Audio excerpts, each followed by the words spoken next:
estás en Isaías, regresas al primer capítulo y vamos a leer versos 1 hasta 20. 1 hasta 20 de Isaías, capítulo 1.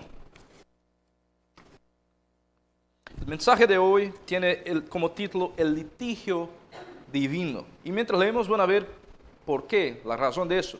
Que de hecho Dios va a traer un litigio en contra de Israel en ese texto. Vamos a leer versos 1 hasta 20 de Isaías capítulo 1. Palabra de Dios. Visión de Isaías, hijo de Amós, la cual vio acerca de Judá y Jerusalén en días de Usías, Jotán, Acaz y Ezequías, reyes de Judá. Oíd, cielos, y escucha tú, tierra, porque habla Jehová. Crié hijos y los engrandecí, y ellos se rebelaron contra mí. El buey conoce a su dueño, y el asno el pesebre de su señor. Israel no entiende, mi pueblo no tiene conocimiento. Oh gente pecadora, pueblo cargado de maldad, generación de malignos, hijos depravados. Dejaron a Jehová, provocaron a ira al Santo de Israel, se volvieron atrás. ¿Por qué queréis ser castigados aún? ¿Todavía os rebelaréis? Toda cabeza está enferma y todo corazón doliente. Desde la planta del pie hasta la cabeza no hay en él cosa sana, sino herida, hinchazón y podrida llaga. No están curadas, ni vendadas, ni suavizadas con aceite. Vuestra tierra está destruida. Vuestras ciudades puestas a fuego, vuestra tierra delante de vosotros comida por extranjeros y asolada como asolamiento de extraños. Y queda la hija de Sión como enramada en viña, y como cabaña en melonar, como ciudad asolada. Si Jehová de los ejércitos no los hubiese dejado un resto pequeño como Sodoma, fuéramos semejantes a Gomorra. Príncipes de Sodoma, oíd la palabra de Jehová. Escuchad la ley de nuestro Dios, pueblo de Gomorra. ¿Para qué me sirve, dice Jehová, la multitud de vuestros sacrificios? Hastiado estoy de holocaustos, de carneros y de cebo de animales gordos. No quiero sangre de bueyes, ni de ovejas, ni de machos cabríos. ¿Quién demanda esto de vuestras manos, cuando venís a presentaros delante de mí para hollar mis atrios? No me traigáis más vana ofrenda. El incienso me es abominación, luna nueva y el día de reposo, el convocar asambleas. No lo puedo sufrir. Son iniquidad vuestras fiestas solemnes. Vuestras lunas nuevas y vuestras fiestas solemnes las tiene aborrecidas mi alma. Son gravosas. Cansado estoy de soportarlas.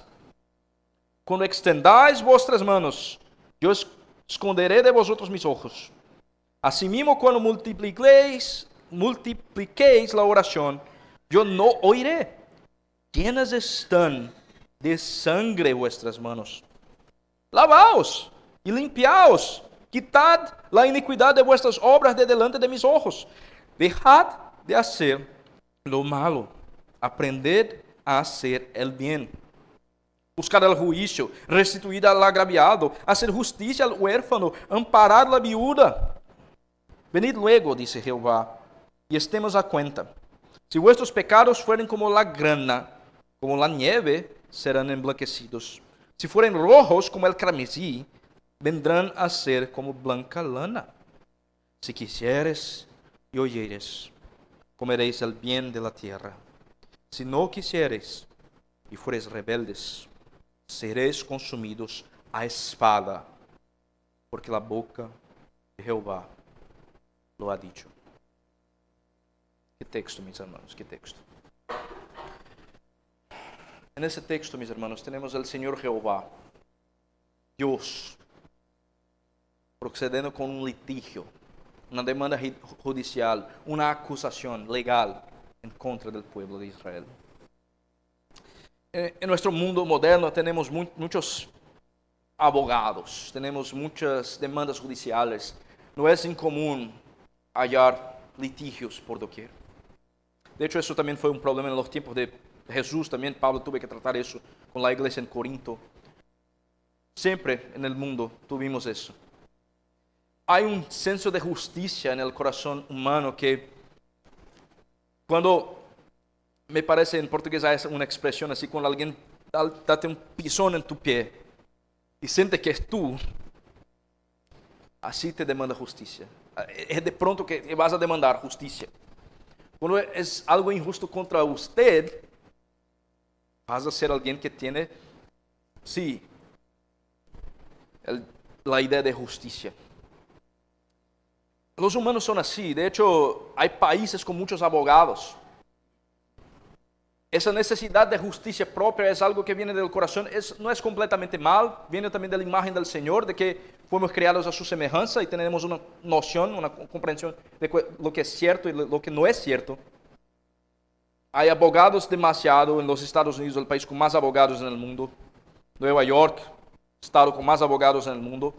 Y hay millares, millones de procesos, de demandas, litigios, demandas legales que pasan allá. Aquí tenemos un proceso legal que no es exactamente igual, tiene semejanzas, pero no es exactamente igual a un proceso humano. Un proceso legal, un litigio, que es Dios en contra del pueblo. Aquí no hay discusión de una parte que puede estar correcta, si es esa parte u otra parte, de cuál que va al final a vencer. Aquí es Dios simplemente declarando lo que es y dando al pueblo dos cosas. En primer lugar, en versos 1 hasta 15, hay una acusación. Dios presenta ese litigio con acusaciones legales. Aquí hay la acusación. Tú eres pecador, pueblo mío. Pueblo de Dios. No son acciones extranjeras. Pueblo de Dios. Versos 16 hasta 20. Hay Dios llamando al pueblo para razonar, para una resolución. Llama para razonar juntos. Razonando juntos deben caminar en dirección a obediencia. Entonces vamos a ver ese texto en esas dos partes, dos puntos. Dios presenta litigios contra el pecado, versos 1 hasta 15, 16 hasta 20. Dios llama para una resolución. En esa resolución vemos la gracia de Dios. Y en general aprendimos en ese texto que Dios es ese juez justo, que es disgustado con el pecado, pero al mismo tiempo ofrece una solución. Esa dinámica de acusación de pecado y gracia ofrecida a pesar del pecado está por doquier en los profetas, y aquí también hay un ejemplo en Isaías.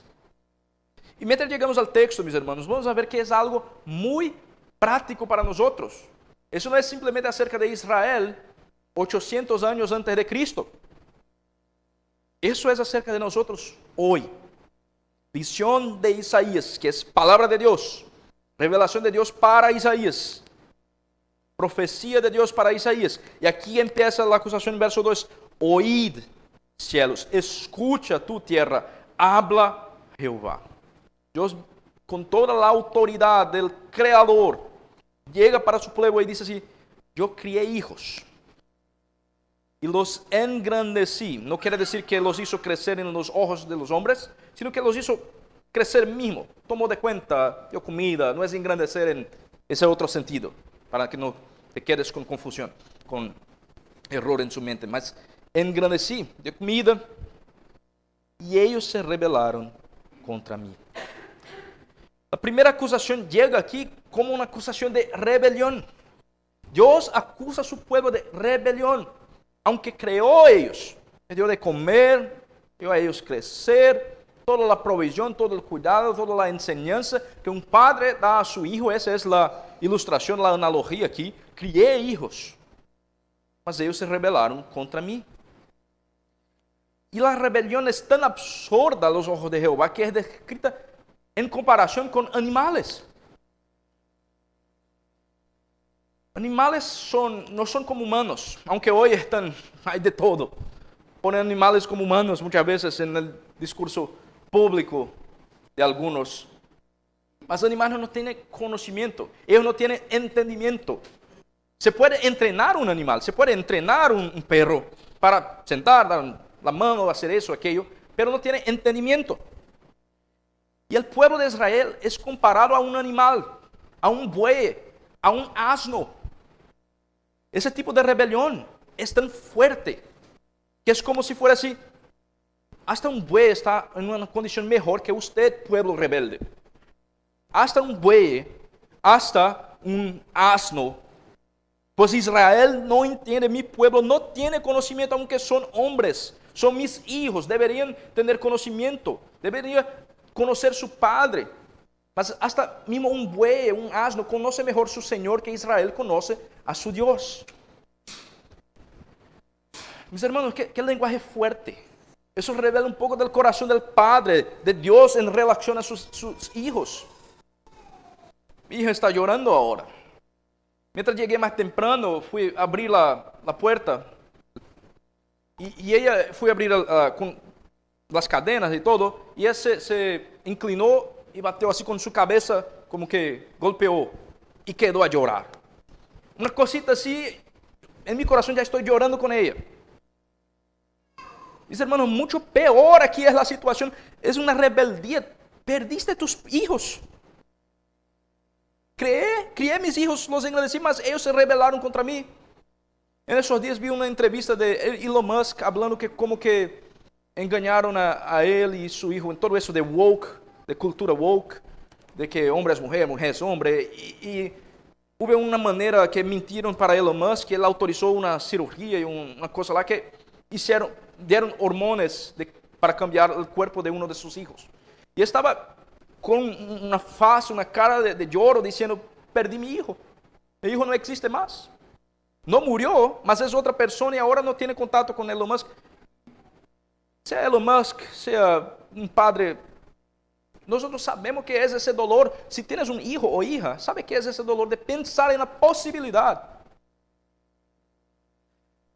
Mis hermanos, eso enseña algunas cosas para nosotros aquí. Llegamos con esa acusación de rebelión y la ilustración es rebelión como rebelión de padre en contra de un padre. Enseña algunas cosas a nosotros. En primer lugar, el corazón del Padre, el corazón de Dios con nosotros es así. Cuando nos rebelamos en contra de Dios, Él tiene ese corazón por pecadores. Y sí se entristece con pecadores medio de su pueblo que se rebelan en contra de Él. Revela a nosotros, enseña a nosotros que no es solamente Dios, que no son solamente nosotros que tenemos hijos rebeldes. Dios tiene hijos rebeldes. Entonces, vemos a nosotros como hijos, mas también como padres tenemos una lección. Padre, madre, si tiene un hijo rebelde, está lejos del Señor, y de cuál es el provecho de tener todas las mejores profesiones, el mejor dinero y todo, si pierdes su alma. No es el que el Señor Jesús enseña. Padre, madre, si tiene ese tipo de dolor con sus hijos y hijas, aquí hay por lo menos un poco de consuelo y conforto. No eres el único que tiene hijos rebeldes. Dios tiene hijos rebeldes. Y enseña a nosotros cómo tratar con esos hijos, como vamos a ver enseguida, con perseverancia, con prédica, con amor, con llamamiento. Vamos a ver eso. Mas mismo la ilustración que el Señor utiliza por medio del profeta Isaías, que es como un padre con hijos rebeldes, enseña muchas cosas a nosotros. Dios ciertamente no falló en su creación de sus hijos, mas sus hijos se quedaron rebeldes mismo así. Mis hermanos, en esa acusación contra la rebelión que empieza y va hasta verso 9, el corazón de Dios es revelado a nosotros. Mira, Él va y se sigue así, con un lloro, con un llanto. Verso 4, oh gente pecadora, pueblo cargado de maldad. Podría muy bien decir así de una manera objetiva, ese pueblo es pecador, ya fue. Él no habla así, no es la manera de hablar de Dios. Está llorando. Pueblo cargado de maldad, generación de malignos, hijos depravados, dejaron a Jehová. Mientras el profeta habla, vemos un poco del corazón de Dios, su llanto. Y utiliza dos imágenes mayormente que vamos a ver aquí. Uno es una imagen de enfermedad y otra de desolación. Versos 5 y 6, imagen de enfermedad. Toda la cabeza está enferma. Es una descripción de quizás un tipo de herida en la piel, pero que es profunda. El corazón mismo está doliente, dice verso 5. La descripción de abandonar al Señor, de abandonar a Jehová, es peor que una enfermedad mortal. En otras palabras, creyentes, su real problema, o no creyente, hombre, persona, ser vivo, que tiene conocimiento, su mayor problema no son enfermedades físicas. La mayor enfermedad que alguien puede tener es la enfermedad de rebelarse en contra del Señor. Es una enfermedad mortal que es descrita aquí. Esa imagen es más una vez de lloro, de lamento del Señor en ver la realidad del pueblo, de sus hijos. Mas hay otra imagen de dejarlos, de desolación, que están aislados, desolados, destruidos. Versos 7 adelante tiene esa imagen. Vuestra tierra está destruida, vuestra ciudad es puesta a fuego, tierra delante de vosotros comida por extranjeros. Mira, el contexto histórico que tenemos aquí en el texto no fue aún de desolación física.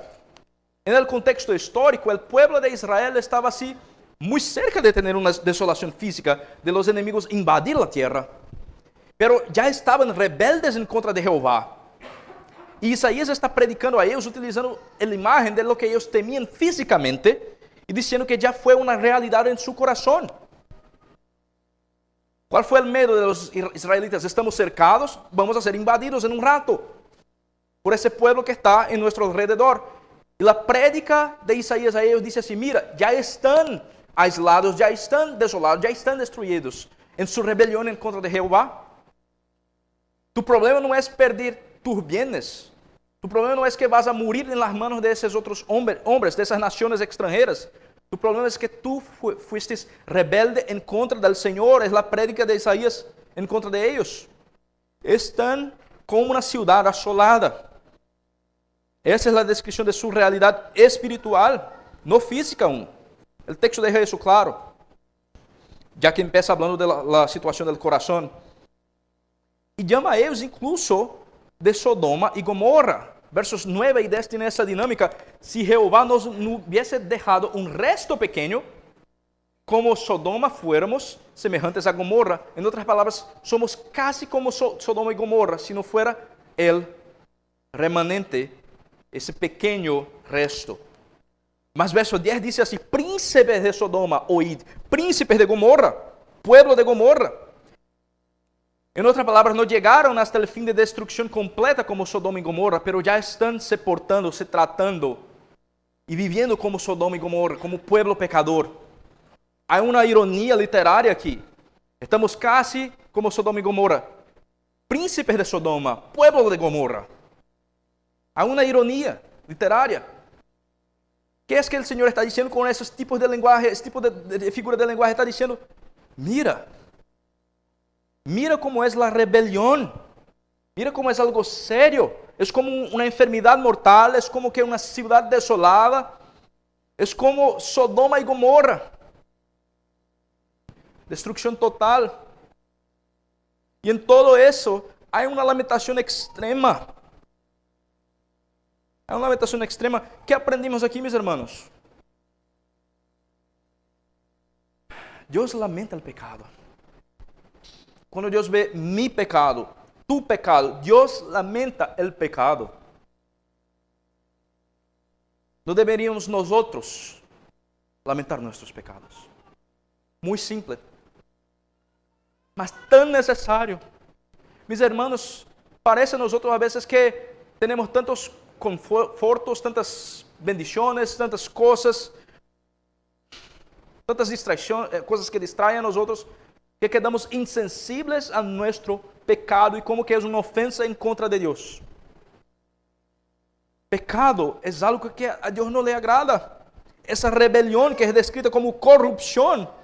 Muchos pecados específicos van a ser tratados después, mas aquí más en general como corrupción.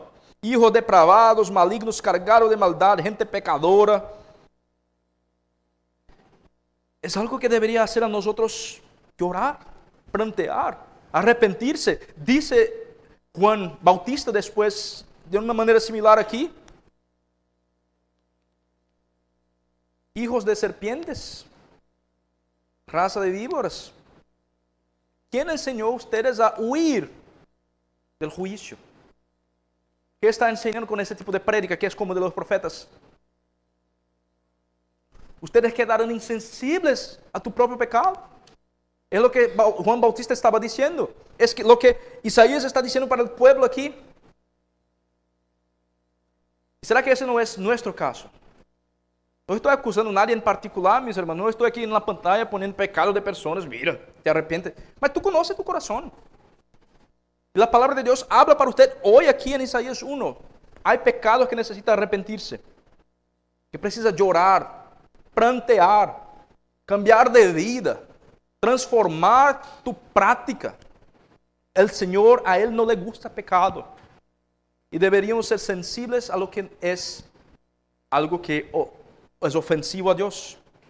Mas no solamente eso, no solamente lamentas tu propio pecado, mas lamentas genuinamente el pecado de los otros en tu alrededor. Dios está obviamente lamentando no el propio pecado de Dios, Dios no peca, mas el pecado de otro. Tiene compasión, amor, sensibilidad. Como iglesia, como pueblo de Dios, mis hermanos, somos familia, somos cuerpo. No podemos tratar nosotros simplemente como un club social que viene aquí y ya se va. Se ve pecado alrededor. Tiene que tener compasión, tiene que tener amor por su hermano, orar por él. Y eso es diferente de hacer chismes. Eso es diferente de hablar por detrás y pedir oración para todos y hacer con que el pecado sea conocido de todos. No es la misma cosa. Amor genuino, amor verdadero es batallar en sus rodillas, en oración por aquel hermano. Y también tomar acción, tomar actitud. Hablar con la hermana acerca de pecado, con humildad, con dependencia del Señor, pero con autoridad de la palabra. No podemos dejar la semilla de pecado crecer. Así como la levadura que el Señor Jesús utiliza para hablar de la hipocresía de los fariseos, pecado en medio de la iglesia es como levadura. Crece muy rápido. Padres, madres, con amor, como el Señor Dios hace aquí, mas también con autoridad, traten de los pecados de sus hijos. Maridos, esposas. No piense que mujer, por ejemplo, que porque tú eres mujer, debes someterse a su marido, no puedes hablar en contra del pecado de tu marido. Hay una manera santa de hablar, con respeto, mas es tu deber como creyente mismo, no solamente como esposa. Sí debes hablar con tu marido cuando él peca contra usted. Submisión bíblica no significa callarse absolutamente y no decir nada. Maridos con amor, sabiendo que la esposa es más frágil, como enseña la Biblia, corrige a tu esposa también cuando peca. Mis hermanos, como iglesia, como pueblo de Dios, necesitamos tratar unos con los otros de pecado y no callarse. Es muy fácil tratar a la iglesia como un club social. No es así que el Señor enseña a nosotros. Mas otra vez más, eso no quiere decir chismes, no quiere decir algo que es motivado por envidia. Hay pecados, Mateo 18 enseña eso, hay pecados privados que se tratan en privado, hay pecados públicos que se tratan en público. Ni todo debe ser público, mas también no utilicen eso como disculpa o excusa para saber también lo que es crimen. Hay pastores, y es muy triste decir eso, que a mí me duele el corazón ver eso, que hay pastores, por ejemplo, que para proteger la iglesia de escándalo, van a encubrir abusos sexuales en medio de la iglesia. Eso es pecado. Eso no es lo que el texto está enseñando. El texto está enseñando a lamentar el pecado, a odiar el pecado, a tratar el pecado. Es un texto fuerte. Mas hay otro tipo de acusación. Hay la acusación contra rebelión que enseña a nosotros a tratar pecado. Y hay una acusación en contra de religión vana o religión vacía de versos 10 adelante. Mira que el Señor describe eso como algo que Él está cansado de soportar, verso 14. Versos 10 hasta 14, está hablando de sacrificios de animales, de sangre de bueyes, de las ofrendas, de las prácticas del Antiguo Testamento, que Dios ordenó al pueblo, dio orden para hacer de esas maneras. Y Dios está diciendo, a mí no me agrada nada de eso. Habla, por ejemplo, de los, déjame ver aquí, de los incensos, creo que hay aquí en un texto, verso 14, 13 y 14. El incienso me es abominación. En el Antiguo Testamento Dios dio la receta del incienso. Y dice, así debes hacer. Todos esos sacrificios fueron ordenados por Dios. ¿Cómo es que Dios ahora está diciendo, eso no me agrada? Porque es marcado por iniquidad. La razón no son las cosas en sí mismo, mas la razón es que está cansado de soportarlas, pues las manos de ellos, como dice el verso 15, están llenas de sangre. Cuando ellos oran y multiplican sus oraciones, sus manos están llenas de sangre. Ese es un principio que también es utilizado en el Nuevo Testamento. Pedro, por ejemplo, va a decir que cuando maridos tratan mal a sus esposas, sus oraciones no van a llegar a los cielos. Puedes leer. Ya tratamos de eso incluso en las reuniones de oración en miércoles. Utilicé eso como ejemplo. Mas el punto es, cuando hay ajuntamento, cuando hay personas, mira cómo hay el convocar asambleas, dice el verso 13, no lo puedo sufrir. Sus fiestas solenes son iniquidad. El problema es hipocresía. El problema es, como está aquí en el texto, religión vacía, vana. Hay muchos pecados que el pueblo está viviendo en pecado. Manos llenas de sangre, matando a otros. Otros tipos de pecados, podríamos listar todos los pecados, los 10 mandamientos. Y mientras están haciendo cosas malas, están también con su religión. Mis hermanos, eso es una lección para nosotros. No tenemos los mismos sacrificios específicos del Antiguo Testamento.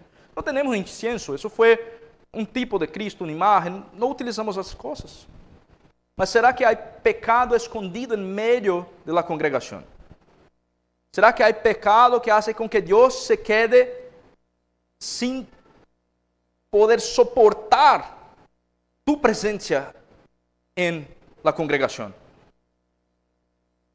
Eso es una palabra de acusación con amor para que pueda haber cambio. Las asambleas, la congregación. En otras palabras, mis hermanos, aplicando bien directamente, bien claro para nosotros, nuestra religiosidad, venir en los domingos, en los miércoles, reuniones de hombres, de mujeres. Si toda nuestra práctica religiosa es solo que una capa para lo que vivimos como una vida doble en otro lugar, eso es vanidad, es religión vacía. Y Dios no se agrada de eso. Quizás puede tener esa esperanza.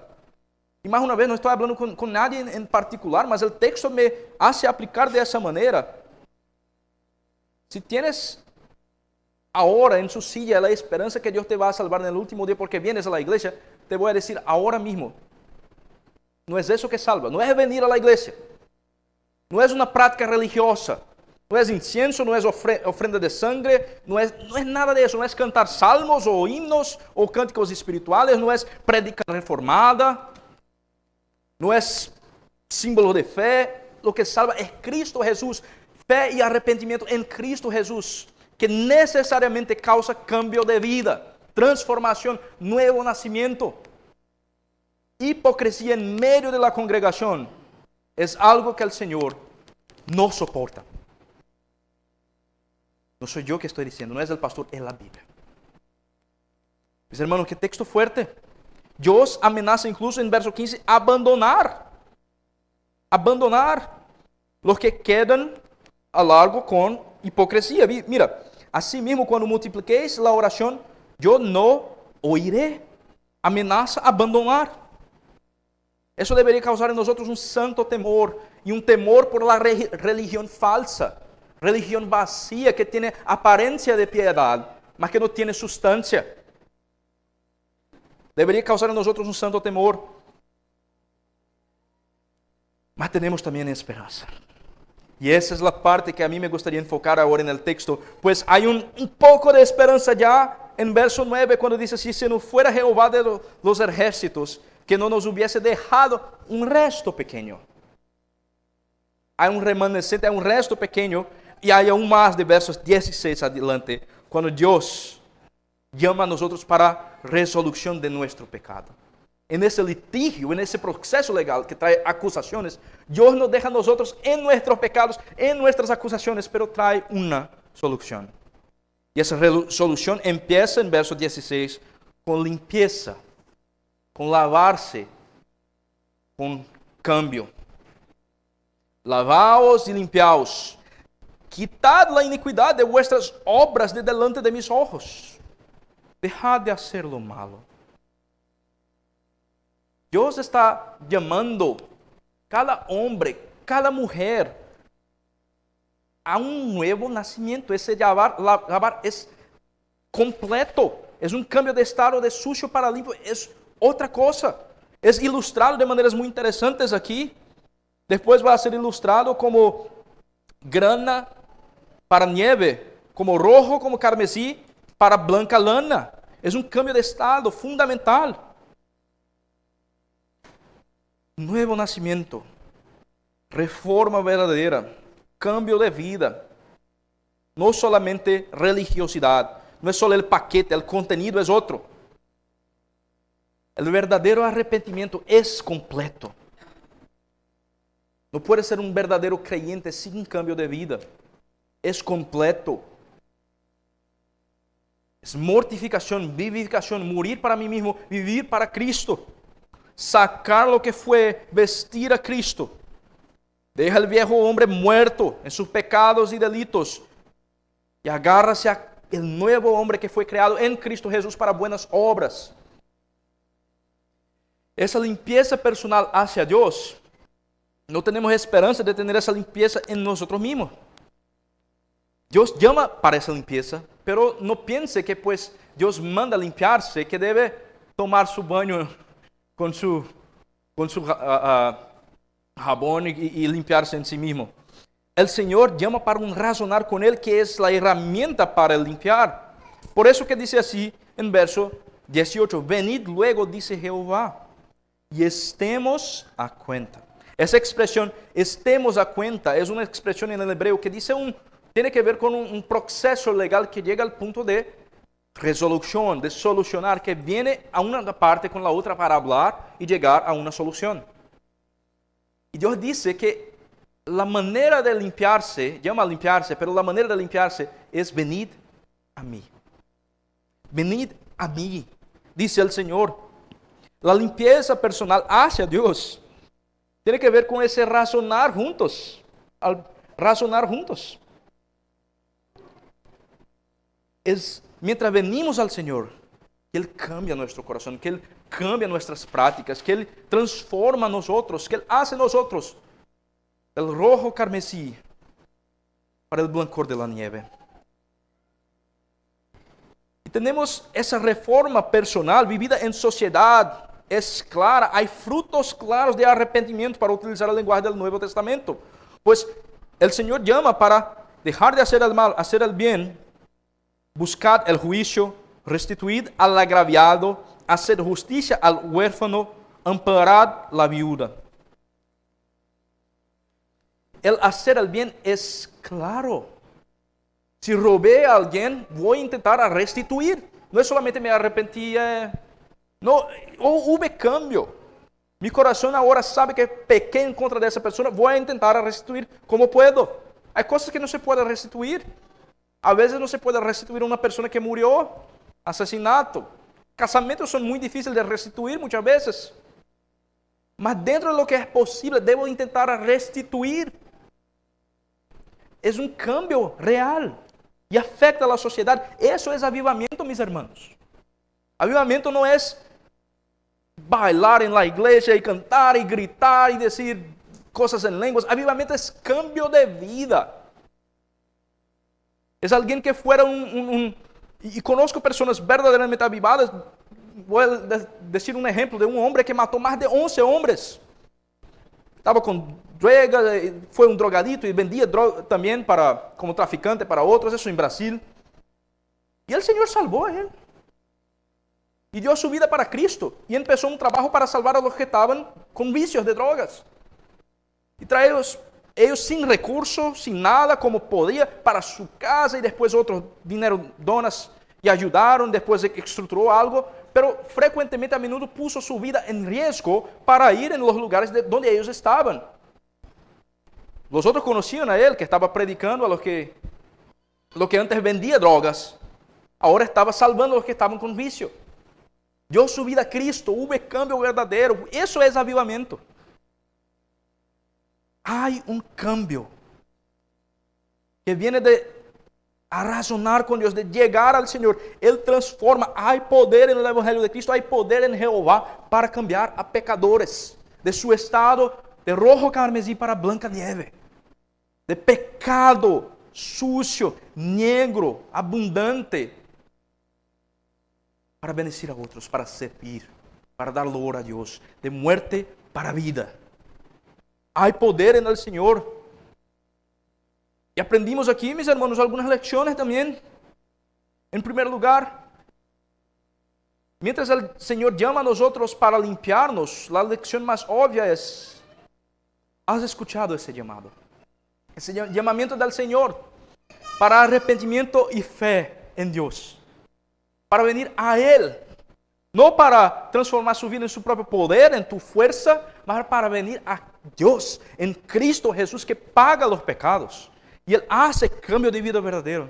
Has venido a Él. No estoy preguntando, ¿has venido a la iglesia? No estoy preguntando, ¿has venido a los estudios en los miércoles? No estoy preguntando, ¿has venido a los estudios de los hombres o de las mujeres? Estoy preguntando, ¿has venido a Cristo? El único que puede hacer verdadero cambio de vida. No hay esperanza para tu vida de pecado, para sus acusaciones en sí mismo. Hay en Dios, hay en ese razonar con Dios, hay en llegar a Él, en venir a Él, a Jehová. Y Jehová va a solucionar. La otra aplicación relacionada a esa es: mientras mismo como creyentes, aunque sabemos de esas verdades, hallamos a nosotros a veces en patrones de pecado, en dinámicas de pecado que es difícil salir. Estamos arrepentidos, mas a veces pequé otra vez, Señor, y me arrepentí, pequé otra vez, Señor. A veces hallamos a nosotros aún como creyentes verdaderos de esa manera. Y muchas veces nuestra actitud, nuestro instinto es hacer así: mira, voy a mejorar un poco, después voy a me arrepentir, después voy a orar, después voy a leer la Biblia. Y a veces a nosotros, cuando estamos en pecado, nuestra conciencia acusa, claro, el Espíritu Santo, y evitamos incluso la iglesia, incluso hermanos, para no hablar de eso. Estamos huyendo. El Señor enseña a nosotros, mis hermanos, eso no es solución, eso no va a tratar de tu problema. Cuando pecas, tiene que venir a Él. Inmediatamente va al Señor. Para cada mirada que dé a usted, 10 miradas a Cristo Jesús, el Salvador. Es venido al Señor, a Dios, con la esperanza del Evangelio que tenemos cambio. No podemos reformar a nosotros mismos, ni mismo santificar a nosotros mismos. Nos salvamos a nosotros mismos y nos santificamos. Después de salvos, aún con pecado, que batallamos en contra del pecado, tu santificación no es en tu fuerza, es en Cristo aún. Dios nos salva a nosotros y deja a nosotros allá. Él salva a nosotros y camina con nosotros hasta el fin. No necesitamos huir de Dios, mas vamos a Él. En otras palabras, debes venir a Dios para su justificación. Pecados pagos, acusaciones resueltas. Mas también para su santificación, proceso de cambio de vida. Es en Él. Otra aplicación que tenemos aquí, mis hermanos, es en reconocer la diferencia, y ya traté un poco de eso, entre creyentes falsos y verdaderos. Aunque muchos estaban en la iglesia, en el pueblo de Dios, se reuniendo aquí, ¿cuál es la diferencia? Dejad de hacer el mal, buscad el bien. Hay una descripción clara de prácticas malas y prácticas buenas. No somos salvos por nuestras obras, no somos. Es por Cristo y por gracia. Mas necesariamente eso obra en nosotros, opera en nosotros un cambio de vida y hay frutos claros de arrepentimiento. Entonces, en otras palabras, no te dejes engañar si estás en la iglesia, si estás en el pueblo de Dios. Eso no te hace creyente. En portugués decimos así, hijo de pez es un pesito. Filho de peixe, peixinho é, em português. Eso no es verdad para creyentes. Hijo de creyente, hijo de cristiano, no es un cristianocito, un creyentecito. Todos nosotros necesitamos conocer a Dios personalmente. La palabra de Dios deja eso muy claro. Mas más que todo, aquí aprendimos de la gracia de Dios, pues ¿cómo puede Dios prometer ese lavado y ese perdón? Es un litigio, es un proceso legal, una demanda judicial. ¿Cuál es la justificación legal que hallamos en el Evangelio para que Dios venga a retirar la demanda, pagar por la acusación? El Evangelio de Isaías, las buenas nuevas que hay en Isaías, empiezan con capítulo 1, mas quedamos leyendo más. Llegamos en capítulo 53 de Isaías y hallamos aquí una explicación de cómo que Dios llama a un razonar, llama a una plática que va a solucionar a todo. En el Evangelio de Isaías, leemos verso 3 adelante. Despreciado y desechado entre los hombres, varón de dolores, experimentado en quebranto, y como que escondimos de él el rostro, fue menospreciado y no lo estimamos. Ciertamente llevó él nuestras enfermedades y sufrió nuestros dolores, y nosotros le tuvimos por azotado, por herido de Dios y abatido, mas él herido fue por nuestras rebeliones, molido por nuestros pecados. El castigo de nuestra paz fue sobre él, por su llaga fuimos nosotros curados. Todos nosotros descarriamos como ovejas, cada cual se apartó por su camino, mas Jehová cargó en él el pecado de todos nosotros. Todas las imágenes que están aquí en capítulo 1 están aquí también en 53. Como animales sin entendimiento fuimos, mas él estuvo en nuestro lugar. Como azotados, heridos, aislados, desolados y destruidos fuimos, mas él estuvo en nuestro lugar, en nuestros pecados, tomó sobre sí mismo. El castigo de nuestra paz fue sobre él. Es así que tiene cristiano. Es así creyente que tiene esperanza verdadera. ¿Cómo Dios puede prometer lavado y perdón para una acusación que no hay escape, que eres culpado sin escape? Pues el pago está en otro. Dios no retira la demanda judicial o lo litigio, mas paga por los pecados de los acusados en Cristo Jesús. Es así que hay esperanza verdadera. Es a medida que vemos nuestro pecado en ese pleito divino, en ese litigio divino, y ese pecado pago en Cristo, que tenemos esperanza. Es así que comprendemos que el Padre envió a Jesucristo el justo, y en él encontramos resolución final para nuestro problema. Es así que hay poder, padres, madres, hijos, para cambio de vida. Así que hay poder en el Evangelio. En Cristo, todas las acusaciones que con razón quedarían sobre nuestros hombros, ahora en el pleito divino, en el litigio divino, quedan sobre Él. Así, mis hermanos, se concluye el litigio divino. ¿Y cómo va a pasar en el último día? ¿Cómo va a ser ese litigio divino para usted? ¿Vas a hallarse en sí mismo, en sus pecados, rebeliones, hipocresía, sus acusaciones que, déjame decir, puedo ser acusado de todos esos yo también, pero va a hallarse en sus acusaciones defendiendo a sí mismo, o vas a Cristo? No hay uno siquiera, que no hay uno que no pueda legítimamente ser acusado de esos pecados. O pensamos que somos mejores que otros. Mas hay los que están en Cristo y los que están en sí mismo. Escuchar la prédica del Evangelio. Hace tu elección. Elige. El Señor te llamó. ¿Quién va a escuchar? Ese es el litigio divino. Vamos a orar. Señor nuestro Dios, llegamos aquí, Señor, confesando que somos pecadores. Somos como ese Israel, rebelde, hijos rebeldes. Muchas veces hipócritas que acusamos a otro de pecado, somos muy rápidos de acusar a otro de pecados.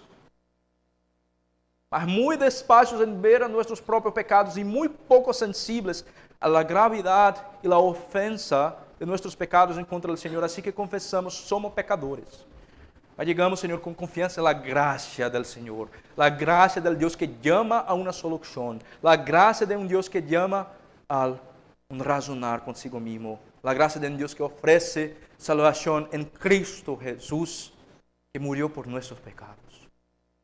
Así que, Señor, nuestra oración ahora es que el Señor venga a aplicar la palabra del Evangelio de Isaías, el Evangelio que hay en Isaías para nosotros mismos. Venga a salvar pecadores que están en medio del pueblo visible de Dios, para que vengan a tener verdadero cambio de vida, verdadera transformación. Venga a animar a los creyentes que en su proceso de santificación no necesitan quedar en sus propias fuerzas, mas pueden ir al Señor de pronto y arrepentirse y hallar gracia en el tiempo oportuno. Y no necesitan quedarse martirizándose, hiriéndose, acusando lejos del Señor. Mas que hay gracia en Cristo Jesús. Señor, oramos que el Señor venga a aplicar por medio del Espíritu Santo y hacer la obra que el predicador no puede hacer. El Señor venga a traer verdadero avivamiento para su iglesia. Así oramos en el nombre del Señor Jesucristo. Amén.